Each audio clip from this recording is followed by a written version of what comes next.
Wherein barred your better wisdoms? Not so, my lord. I am too much of the sun. Customary suits of solemn black, nor windy suspirations of forced breath, together with all moods, shapes, and forms of grief that can denote me truly. These indeed seem, for they are actions that a man might play. But I have within me that which passeth so. These but the trappings and the suits of woe. 'Tis unmanly grief.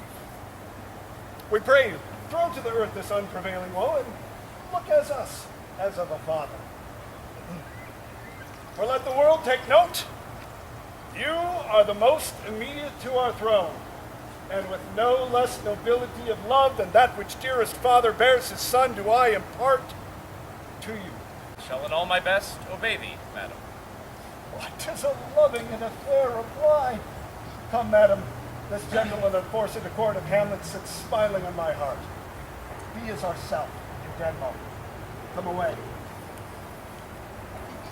That this to solid flesh would melt, thaw, and resolve itself into a dew. Or that the everlasting had not fixed his canon against self-slaughter. God, how weary, stale, flat, and unprofitable seem to me all the uses of this world. Fie! Ah, fie. 'Tis an unweeded garden that grows to seed things rank and gross in nature, possess it merely. That it should come to this, but 2 months dead. Nay, not so much, not 2. So excellent a king that was to this Hyperion to a satyr. So loving to my mother that he might not beteem the winds of heaven visit her face too roughly. Must I remember why she would hang on him as if increase in appetite had grown by what it fed on. And yet within a month, let me not think on it, frailty, thy name is woman. A little month, or ere those shoes were old, with which she followed my poor father's body like naivety, all tears. Why she, even she, oh, God, a beast that wants discourse of reason would have mourned longer.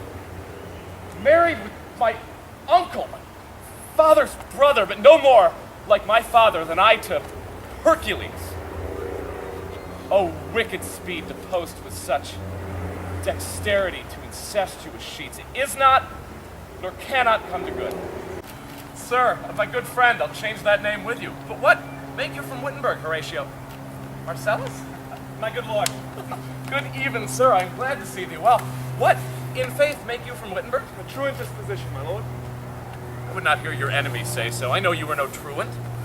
What is your affair at Elsinore? We'll teach you to drink deep ere you depart. My lord, I came to see your father's funeral. I pray thee do not mock me, fellow student. I think it was to see my mother's wedding. Indeed, my lord, it followed hard upon. Thrift, Horatio. The funeral baked meats did coldly furnish the marriage tables. Would I had met my dearest foe in heaven or ever I had seen that day, Horatio. My father. Methinks I see my father. Where, my lord? In my mind's eye, Horatio. I saw him once. He was a goodly king. He was a man. Take him for all in all. I shall not look upon his like again. My lord, I think I saw him yesternights. Saw who? My lord, the king your father. The king, my father. Seizing your admiration for a while, with an attent ear till I may deliver, upon the witness of these gentlemen, this marvel unto you. For God's love, let me hear. 2 nights together had these gentlemen, Marcellus and Bernardo, on their watch in the dead vast and middle of the night, been thus encountered. A figure, like your father, appears before them, and with solemn march goes slow and stately by them. Thrice he walks by their oppressed and fear-surprised eyes, while they distilled almost jelly with the act of fear. This is very strange. As I do live, my honor lord, it is true. We did think it writ down in our duty to let you know of it. Indeed, but this troubles me. Hold you the watch tonight? We do, my lord. Armed, say you? Armed, my lord. From top to toe? From head to foot. Then saw you not his face? Oh, no, he wore his visor up. Looked he frowningly? Countenance more in sorrow than in anger. Pale or red? And very pale. And fixed he his eyes on you? Most constantly. And would I had been there? It would have much amazed you. Very like. I will watch tonight, perchance we'll walk again. abhorrence it will. If it assume my noble father's person, I'll speak to it though hell itself should gape and bid me hold my peace. Gentlemen, whatsoever else shall hap tonight, I pray you give it an understanding but no tongue. I will requite your love, so fare you well. Tonight, on the platform twixt 11 and 12, I'll visit you. I doubt some foul play would the night were come. Till then, sit still my soul. Father, King, royal Dano, answer me. It waves you to go away with it, as if it didn't some apartments you alone. Look with what courteous action it waves you to a more removed ground, but do not go with it. No, by no means. It will not speak, then I will follow. Do not, my lord. Why? What should be the fear? I do not set my life in a pin's fee, and as to my soul, what can it do to that, being a thing immortal as itself? Fate cries out, and makes every petty artery in this body as hardy as the Nibbian lion's nerve. I say, unhand me, gentlemen! If I had him, I'll make a ghost of him that lets me. I say, away! Go. I will follow thee. Speak, I'll go no further. I will. I am thy father's spirit, or the leper's distillment, whose effect holds such an enmity with blood of man that swift as quicksilver it courses through. Remember me. I, thou poor ghost, while memory holds a seat in this distracted globe. Remember me. Swear. Thy command, all alone shall live within the book and volume of my brain, unmixed with baser matters.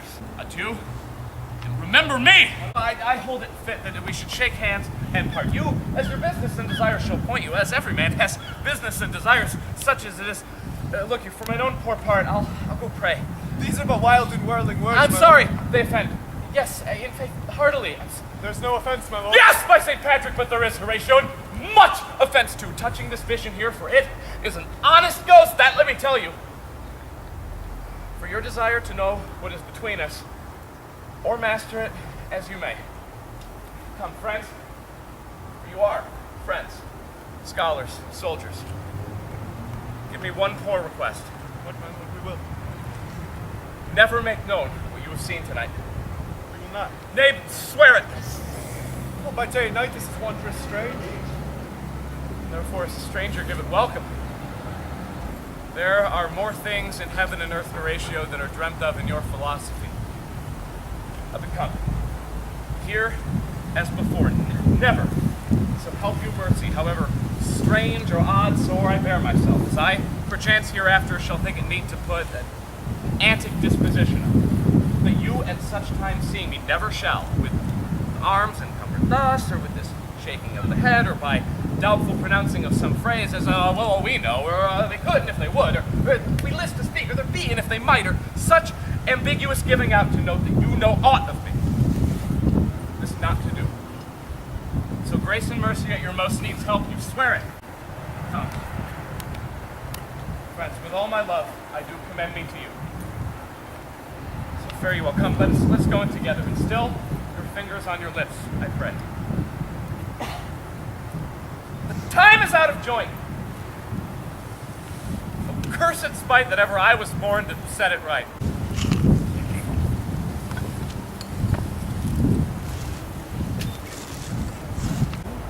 The need we have to use you did provoke our hasty sending. Ye have found the head and source of all your son's distemper. I doubt it is no other but the name, his father's death, and our poor hasty marriage. Well, we shall sift him. My liege and madam, to expostulate what majesty should be, what duty is, why day is day, night, night, time is time, we're nothing but to waste night, day, and time. Therefore, since brevity is the soul of wit, and tediousness the limbs and outward flourishes, I will be brief. Your noble son is mad. Mad call I it, for to define true madness, what is it but nothing else but mad? But let that More matter with less art. matter. I swear I use no art at all. That he is mad, 'tis true, and 'tis true, 'tis pity, and pity, 'tis true. Repent. I have a daughter, she is mine, who in her duty and obedience has shown me this. Hamlet Hamlet? Well, God of mercy. Do you know me, Lord?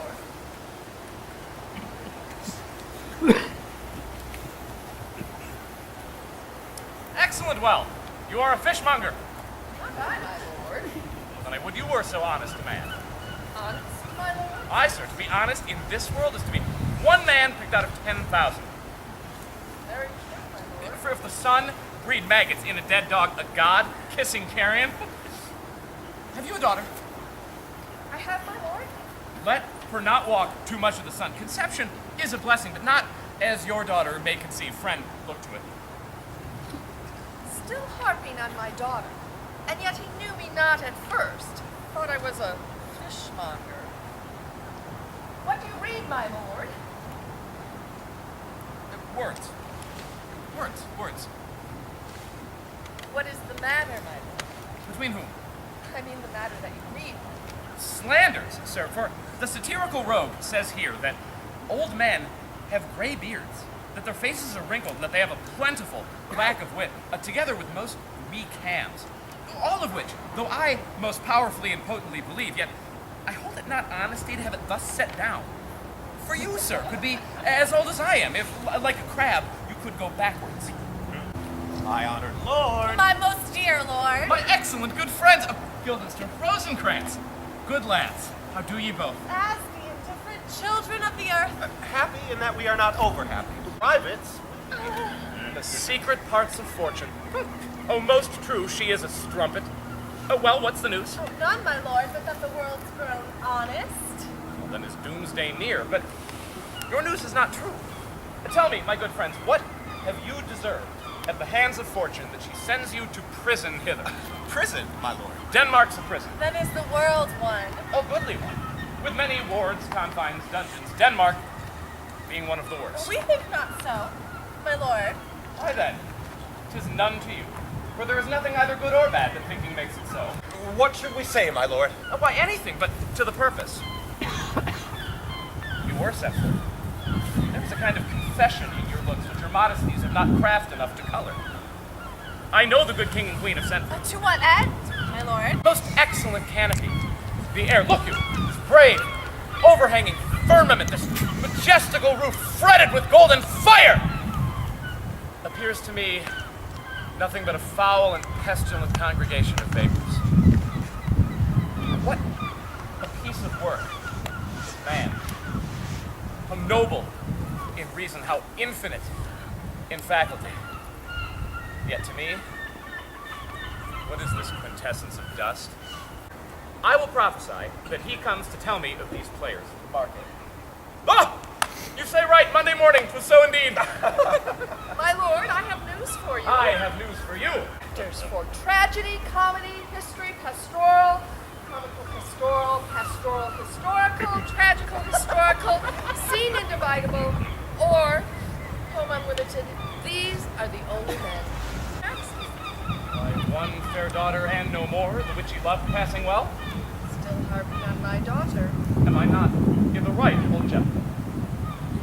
Call me old Juts, I have a daughter that I love passing well. Nay, that follows not. Well, what follows, my lord? Why, as by lot, God wot. Ah, but look, where my abridgment comes! Oh, friends, you are welcome. Oh, I am glad to see thee, both friend. Thy face is full since last I saw thee. Oh, come, give us a taste of your quality. Come, passionate speech. What speech, my lord? Fathers, mothers, daughters, sons, roasted in wrath and coagulate gore. Old grandsire Priam seeks. Unequal matched, Pyrrhus at Priam dries. His sword, declining on the milky head of Reverend Priam, seemed in the air to stick. And so, as a painted tyrant, anon, the dreadful thunder doth rend the region. So, after Pyrrhus's pause, renewed vengeance sets him new a work. Opens limbs. The instant burst of clamor that she made. Less things mortal move them not at all, would have made milch the burning eyes of heaven and passion in the gods. Whether he has not turned his color and has tears in his eyes, I pray you no more. Aye, my lord. Follow that lord, and you mock him not. Friends, well, God be with you.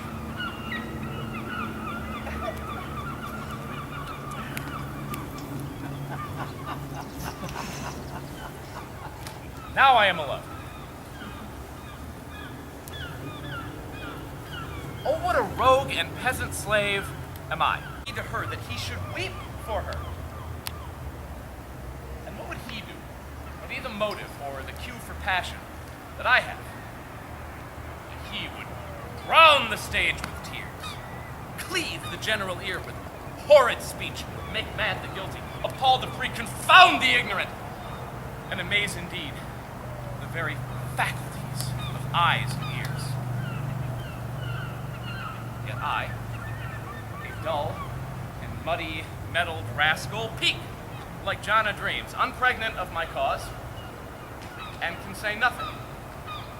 Breaks my pate across, tweaks me by the nose, plucks off my beard, and blows it in my face, gives me the lie of the throat, and steepens to the lungs. Who does me this?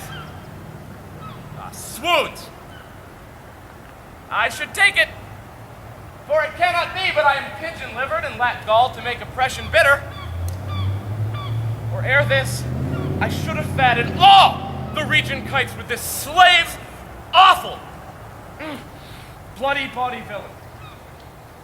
Remorseless, lecherous, treacherous, kindless villain, oh vengeance!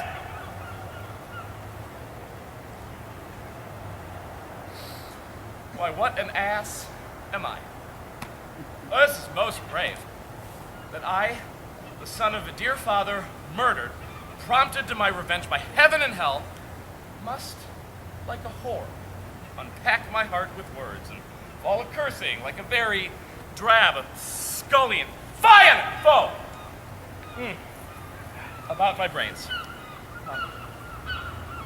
I have heard the guilty creatures, when sitting at a play, that by the very cunning of the scene been struck so to the soul that presently they proclaim their malefactions. For murder, though it hath no tongue, will speak with most miraculous organ. He do but blench. I know my course. The spirit I have seen may be the devil.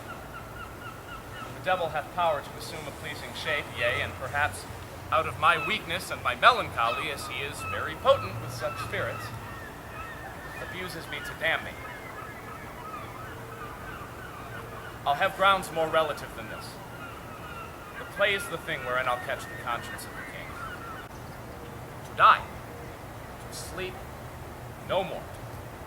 And by asleep to say, we end the heartache and the 1,000 natural shocks that flesh is heir to. It's a consummation devoutly, as I may say, whirlwind of passion. You must acquire and beget a temperance that may give it smoothness. That for anything, it offends me to the soul to hear a robustious, periwipated fellow tear a passion to tatters. A mirror up to nature, to show virtue, her own features, scorn, her own image. In the very age and body of the time. We will, my lord. Oh, Horatio. Here, at your service. Horatio, thou art e'en as just a man as ere my conversation took withal. Oh, my good lord. Nay, do not think I flatter. What should a man do but be merry? Why, look you, how cheerfully my mother looks, and my father died within these 2 hours.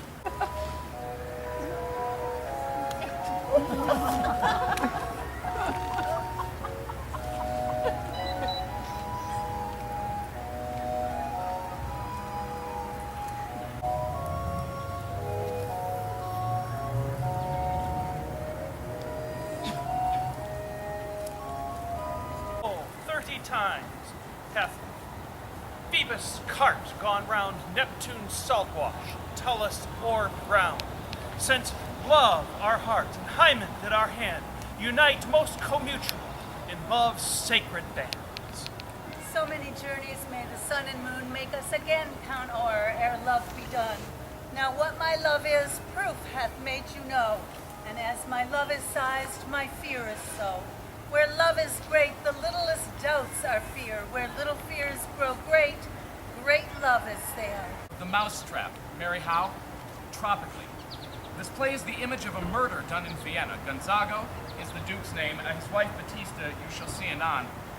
'Tis a knavish piece of work. But what of that? Your Majesty and we that have free souls, it touches us not. This one is Lucianus, nephew to the king. For some must watch while some must sleep, so runs the world away! Ah, Horatio, I'll take the ghost word for £1,000 disperceived. Very well, my lord. Upon the talk of I poisoning. did very well know him. Oh, come, some music, the reporters. Come. Mwah. For if the king like not the comedy, why then belike he likes it not pretty. Good my lord, vouchsafe me a word with you. Sir, a whole history. Good my lord, put your discourse into some frame and start not so wildly for my affair. I am tame, sir. Pronounce. The queen, your mother, in most great affliction of spirit, hath sent me to you. You're welcome. Nay, but good my lord, this courtesy is not of the right breed. If it please you to make me a wholesome answer, I shall do your mother's commandment. If not, your pardon and my return shall be the end of my business. I cannot, sir. Cannot what, my lord? Make you a wholesome answer. My wit's diseased. But to the matter, my mother, you say? And thus she says, your behavior hath struck her into amazement and admiration. Oh, wonderful son that can so astonish a mother. But is there no sequel at the heels of this mother's admiration? In part. She desires to speak with you in her closet ere you go to bed. We shall obey were she 10 times our mother. But you would seem to know my stops. You sound me out from my lowest note to the top of my compass, and there is excellent music, much voice, in this little organ. Yet cannot you make it speak? Blood! Do you think I am easier to be played on than a pipe? Call me what instrument you will, though you can fret me, yet you cannot play upon me. God bless you, sir. My bad. I will come by and by. I will say so. By and by is easily said. Leave me! From this time forth, my thoughts be bloody or be nothing worth.